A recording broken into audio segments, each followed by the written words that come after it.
लाल diary का जिक्र लगातार होता रहा था कि लाल डायरी के अंदर बहुत सारे कह सकते हैं तथ्य छुपे हुए हैं। सरकार बनते ही पहला काम उसके ऊपर किया जाएगा, लेकिन ज़रा बताइए इन 3-4-5 महीने में जो सरकार बनी है कितना काम इसके ऊपर हुआ, क्या क्या गिरफ्तारियां हुई हैं। तो देखिए हर एक चीज़ को हम ये नहीं कह सकते कि ये वाकई में सच के आधार पर की जा रही हैं या वाकई में झूठ के आधार पर की जा रही, लेकिन हाँ ये ज़रूर कह सकते हैं कि पॉलिटिकल तौर पर कई बार अपने फ़ायदे के लिए चीज़ें की जाती हैं। क्योंकि मैं ये कहना चाहूँगा कि मुख्यमंत्री बदल देने से एक राज्य नहीं सुधर सकता।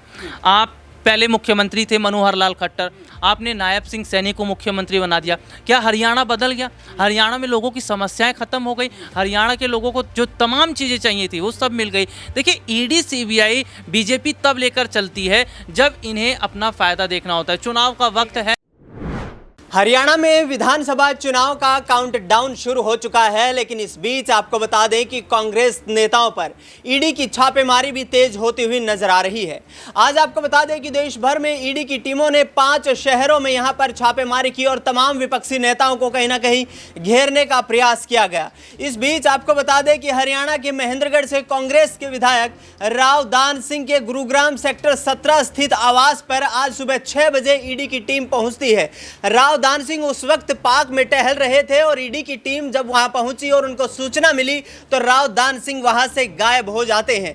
भारतीय जनता पार्टी ये आरोप लगाती है कि कांग्रेस पार्टी ने अपने कार्यकाल के दौरान जिन बड़े बड़े घोटालों को यहां अंजाम दिया है, एक एक कर चुन चुनकर तमाम घोटालों का जवाब देना होगा। आखिरकार भूपेंद्र सिंह हुड्डा के काफी करीबी माने जाने वाले राव दान सिंह क्या इस पूरे घोटाले में शामिल हैं? उनके बेटे राव अक्षत सिंह पर भी 10,000 करोड़ रुपए की बेनामी संपत्ति का मामला इस वक्त लंबित है। ऐसे में अब हरियाणा में विधानसभा चुनाव से पहले एक तरफ कांग्रेस पार्टी जहां सत्ता में वापसी के दरवाजे तलाश रही है, तो दूसरी तरफ भारतीय जनता पार्टी कह रही है और प्रधानमंत्री नरेंद्र मोदी खुद कहते हुए नजर आ रहे हैं कि केंद्रीय जांच एजेंसियां भ्रष्टाचारियों के खिलाफ यहां पर खुलकर एक्शन ले, केंद्र सरकार की ओर से कोई दखलंदाजी नहीं की जाएगी। ऐसे में राव दान सिंह पर यह आरोप लगाए जा रहे हैं कि चौधरी भूपेंद्र सिंह हुड्डा जो कि हरियाणा के पूर्व मुख्यमंत्री रहे हैं, उनका काफ़ी पैसा राव दान सिंह के बिजनेस में लगा हुआ है और इसी को लेकर पिछले करीब 8 सालों से इन पर जांच चल रही है।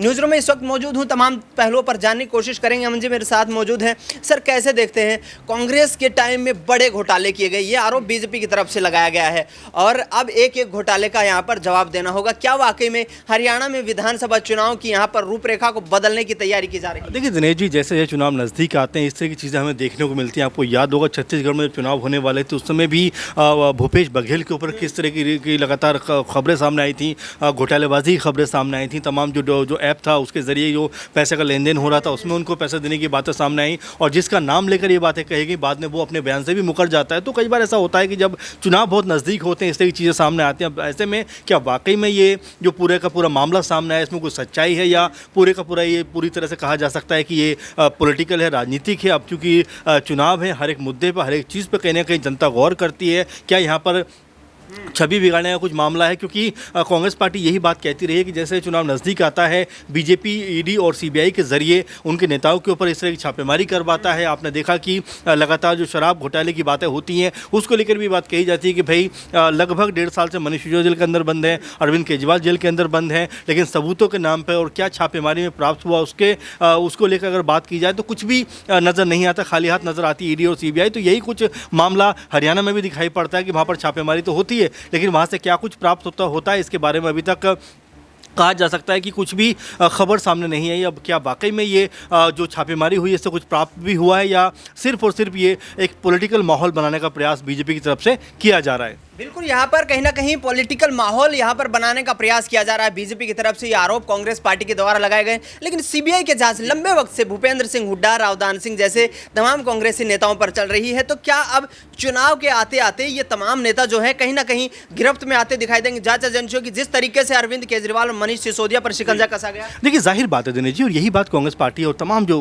विपक्षी दल हैं वो ये बात कहते रहे हैं कि जैसे जैसे चुनाव नज़दीक आता है ऐसा कोई मौका आता है उनके नेताओं के ऊपर लगातार छापेमारी होती है। आपको याद होगा कि जब राजस्थान में चुनाव हो रहे थे खुद पीएम मोदी ये बात कहते हैं कि लाल डायरी का जिक्र लगातार होता रहा था कि लाल डायरी के अंदर बहुत सारे कह सकते हैं तथ्य छुपे हुए हैं, सरकार बनते ही पहला काम उसके ऊपर किया जाएगा। लेकिन ज़रा बताइए इन 3-4-5 महीने में जो सरकार बनी है कितना काम इसके ऊपर हुआ, क्या क्या गिरफ्तारियां हुई हैं। तो देखिए हर एक चीज़ को हम ये नहीं कह सकते कि ये वाकई में सच के आधार पर की जा रही हैं या वाकई में झूठ के आधार पर की जा रही है, लेकिन हाँ ये ज़रूर कह सकते हैं कि पॉलिटिकल तौर पर कई बार अपने फ़ायदे के लिए चीज़ें की जाती हैं, क्योंकि जो वायदे मंचों से खड़े होकर किए जाते हैं जब सच होने की बारी आती है तो उससे सरकारें जो हैं वो कोसों दूर नज़र आती हैं। बिल्कुल, यहाँ पर गुरुग्राम में डीएलएफ लैंड डील मामले में भी यहाँ पर एक तरफ चौधरी भूपेंद्र सिंह हुड्डा का नाम जहाँ प्रखरता के साथ यहाँ पर सामने आता है, तो दूसरी तरफ रॉबर्ट वाड्रा, प्रियंका गांधी जैसे चेहरे भी यहाँ पर कहीं ना कहीं जांच एजेंसियों के शिकंजे में दिखाई देते हैं। लेकिन बड़ा सवाल ये खड़ा हो रहा है कि आखिरकार क्या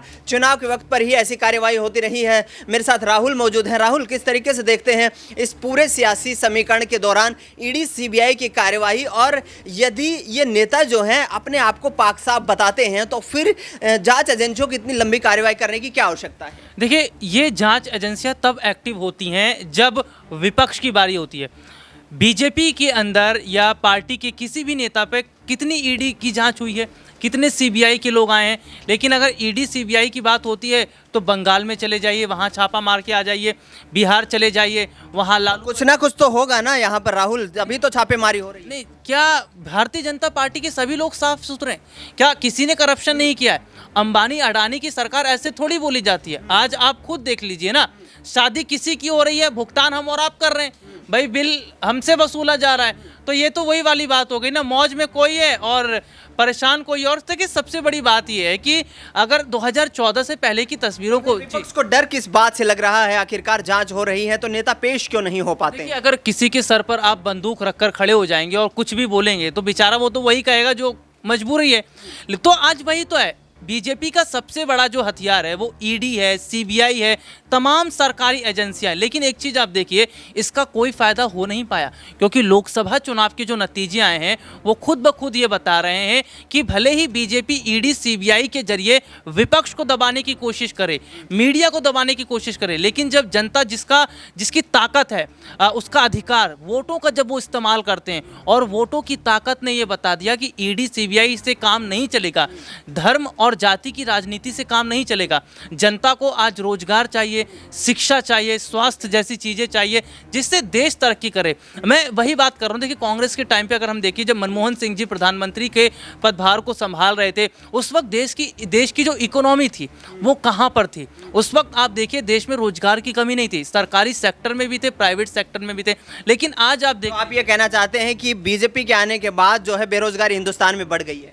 ये मैं नहीं कह रहा, आप तमाम न्यूज़पेपर्स को उठाकर देख लीजिए, आर्टिकल्स को उठाकर देख लीजिए, तमाम समाचार पत्रों में आज इसी चीज़ की चर्चा हो रही है। चारों तरफ हम क्या देख रहे हैं? केवल हिंदू और मुसलमान। लेकिन इसका फायदा उत्तर प्रदेश में भी आपको नहीं हो पाया, आप अयोध्या जैसी सीट हार गए। ठीक है, हरियाणा पे आते हैं। क्या हरियाणा की राजनीति प्रभावित हो पाएगी ईडी सीबीआई की कार्रवाई से? देखिए, मैं ये कहना चाहूँगा कि मुख्यमंत्री बदल देने से एक राज्य नहीं सुधर सकता। आप पहले मुख्यमंत्री थे मनोहर लाल खट्टर, आपने नायब सिंह सैनी को मुख्यमंत्री बना दिया। क्या हरियाणा बदल गया?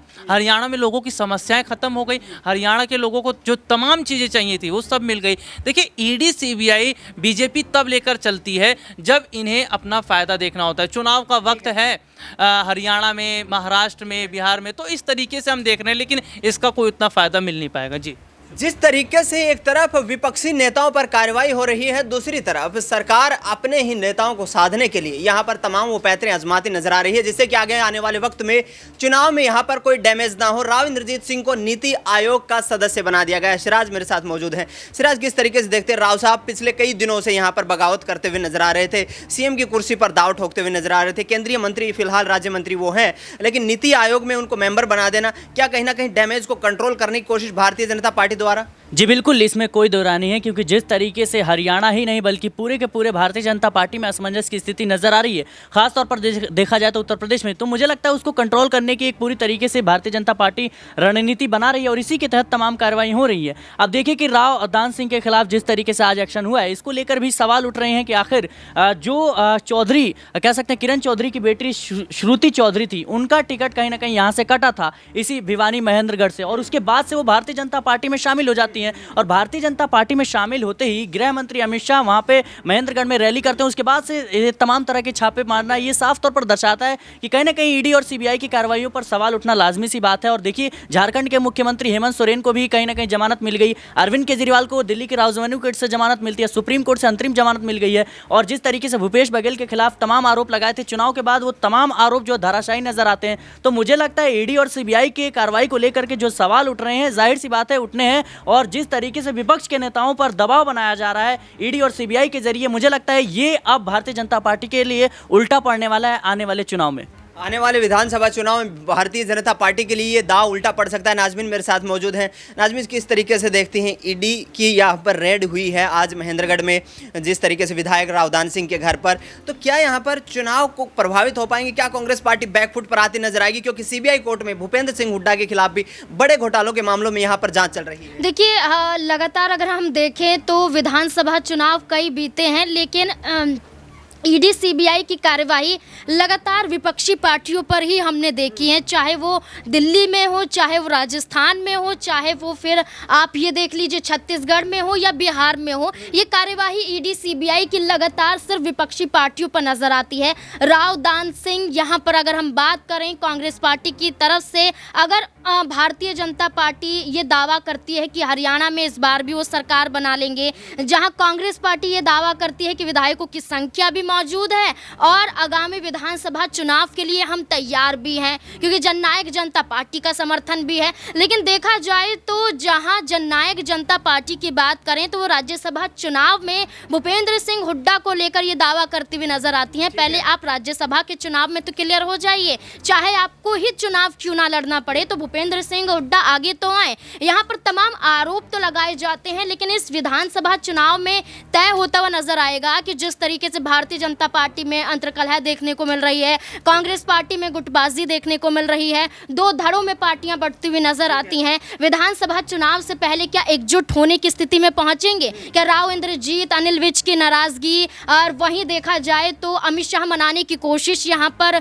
महेंद्रगढ़ भिवानी में करते हुए नजर आते हैं। ओबीसी सम्मेलन में नयाब सिंह सैनी को साइड करते हुए नजर आते हैं। तो सम्मेलन के अंदर नयाब सिंह सैनी को साइड करना, क्या ये दर्शाता है कि राव इंद्रजीत की नाराजगी आप क्या मुख्यमंत्री के नेतृत्व में करते हुए नजर आएंगे? क्या उनकी नाराजगी इस आधार पर दूर की जाएगी? तो तमाम सवाल यहाँ पर खड़े होते हैं। उसी के आधार पर यही कहा जाता है कि कार्यवाही विपक्ष के खिलाफ होती है और हमेशा से विपक्ष इस कार्यवाही के बावजूद भी चुनाव लड़ता हुआ नजर आया और दिल्ली में विधानसभा का चुनाव आम आदमी पार्टी बेहतर स्तर पर जीतती हुई नजर आई है। इसी आधार पर कांग्रेस पार्टी का यह दावा है कि 10 साल की राजनीति को, भारतीय जनता पार्टी की राजनीति को धराशायी करते हुए नजर आएंगे और एक बार फिर से सरकार बनाने में कामयाब होंगे।